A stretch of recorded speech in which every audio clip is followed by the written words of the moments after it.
उपवासाला तीच खिचडी आणि साबुदाणा वडे खाऊन कंटाळा आला असेल तर ही झटपट तयार होणारी मऊ लुसलुशीत जाळीदार इडली नक्की ट्राय करून पहा.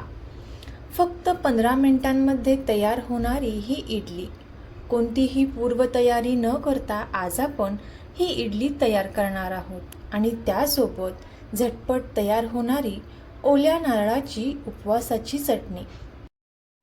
नमस्कार, मी राधा स्वागत करते तुमचं राधास मॅजिक किचन या आपल्या यूट्यूब चॅनेलवर. तर आज आपण उपवासाची इडली आणि चटणी कशी बनवायची ते पाहणार आहोत. पाहू शकता इथे आपली ही इडली मस्त अशी जाळीदार मऊ लुसलुशीत तयार झालेली आहे. चला तर मग आजच्या रेसिपीला आपण सुरुवात करूया. तर सर्वात अगोदर इथे आपल्याला ओल्या नारळाची झटपट उपवासाची चटणी तयार करून घ्यायची आहे. यासाठी इथे आपल्याला एका मिक्सरच्या भांड्यामध्ये बारीक चिरून घेतलेलं ओलं खोबरं घ्यायचं आहे. यामध्ये 2 ते 3 बारीक चिरून घेतलेल्या हिरव्या मिरच्या आणि थोडेसे शेंगदाणे आपण यामध्ये घातलेले आहेत. 1 ते 2 चमचे फ्रेश दही आपल्याला यामध्ये घालायचं आहे आणि चवीनुसार मीठ देखील आपण यामध्ये घातलेलं आहे आणि अर्धा कपला थोडंसं कमी पाणी इथे आपण यामध्ये घातलेलं आहे. आता आपण हे मिक्सरला बारीक करून घेणार आहोत. तर पाहू शकता इथे आपली ही चटणी तयार झालेली आहे.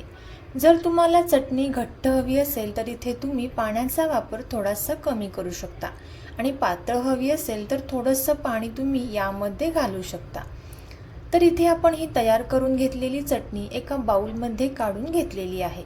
आता या चटणीला इथे आपण तडका देऊन घेणार आहोत. एका तडका पॅनमध्ये इथे आपण 1-2 चमचे तेल घेतलेलं आहे. तेल छान गरम झाल्यानंतर अर्धा चमचा जिरे आपल्याला यामध्ये घालायचं आहे आणि 2 सुक्या लाल मिरच्या आपण यामध्ये घातलेल्या आहेत. आता हा तडका आपल्याला या चटणीवरती घालून घ्यायचा आहे. तर इथे आपली ही मस्त अशी उपवासाची अगदी झणझणीत चटणी तयार झालेली आहे. चटणी तयार करत असताना तिखट मिरचीचा वापर करावा. आता यानंतर इथे आपण इडलीचं बॅटर तयार करायला घेणार आहोत. 1 कप इथे आपण वरई घेतलेली आहे आणि 1/4 कप इथे आपण साबुदाणा घेतलेला आहे. तुमच्याकडे जर अशा पद्धतीचा कप नसेल तर वाटीनुसार प्रमाण तुम्ही घेऊ शकता. आता आपण हे मिक्सरला बारीक करून घेतलेलं आहे.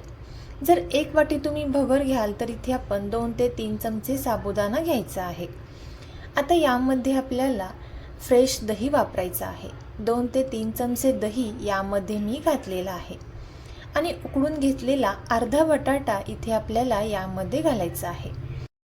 आता यामध्ये आपल्याला अगदी थोडंसं पाणी घालून घ्यायचं आहे आणि हे मिक्सरला बारीक करून घ्यायचं आहे. हे मिक्सरला बारीक केल्यानंतर पाहू शकता या पद्धतीचं हे बॅटर तयार झालेलं आहे. अगदी खूप घट्टही नाही किंवा अगदी खूप पातळही नाही, या पद्धतीचं बॅटर इथे आपण तयार करून घेतलेलं आहे. आता हे बॅटर मिक्सरला बारीक करत असताना अगदी खूप पिठासारखं बारीक करून घ्यायचं नाही. अगदी रवाळ टेक्स्चरमध्ये इथे आपण हे बारीक करून घेतलेलं आहे.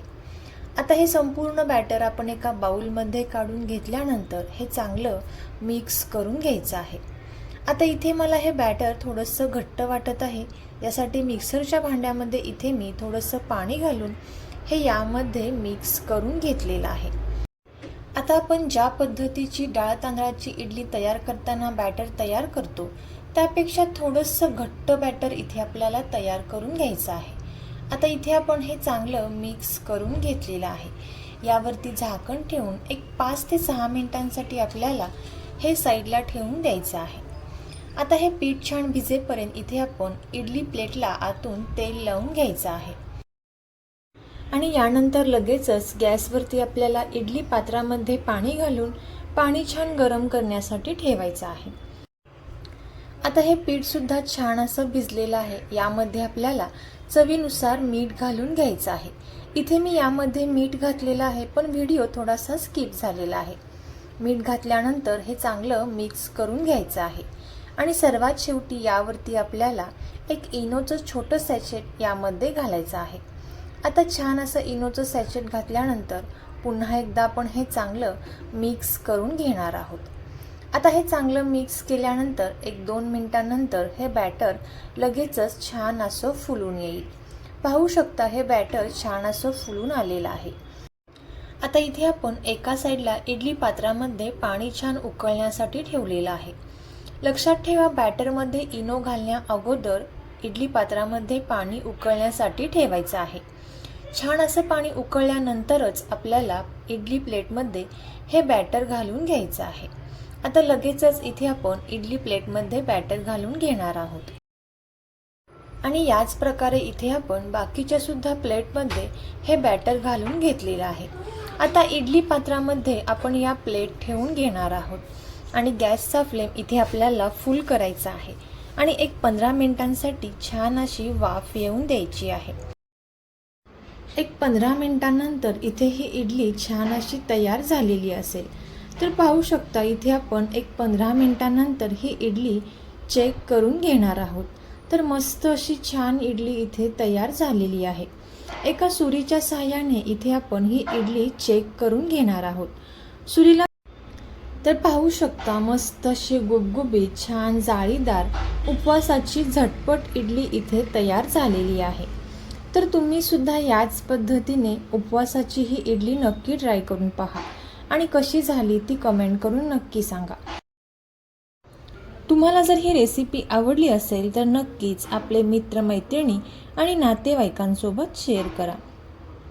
चॅनलवरती नवीन आला असाल तर नक्कीच चॅनलला सबस्क्राईब करा आणि सबस्क्राईबच्या पुढचे बेल आयकॉनचे बटन दाबा, जेणेकरून इथून पुढच्या छान छान रेसिपीज सर्वात अगोदर तुम्हाला पाहायला भेटतील. थँक्यू.